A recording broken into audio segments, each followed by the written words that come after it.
تسلا یه فیزیکدان دانشمندی بود که به راز اعداد 3 و 6 و 9 پی برده بود و از این راز هم توی زندگیش استفاده میکرد، یعنی برای خریداش، برای روزمرگیهاش، برای قرارهای کاریش، برای همه چیز از این راز اعداد 3 و 6 و 9 استفاده میکرد و یکی از فیزیکدانهای بزرگ دنیا بوده. حالا تو دوست داری تکنیک 3 و 6 و 9 رو بدونی چجوریه؟ حالا تکنیک تسلا به چه صورته و راز عدد 3 6 9 چیه؟ یکی از خواسته هات رو که نزدیک به ذهنته باید در نظر بگیری جوری که انگار اتفاق افتاده برات.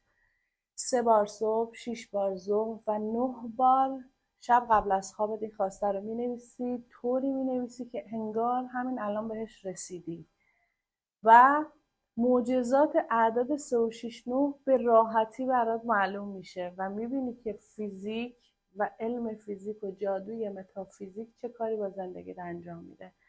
این کار رو انجام بده تا بهت ثابت بشه که کل دنیا روی علم متافیزیک داره میچرخه.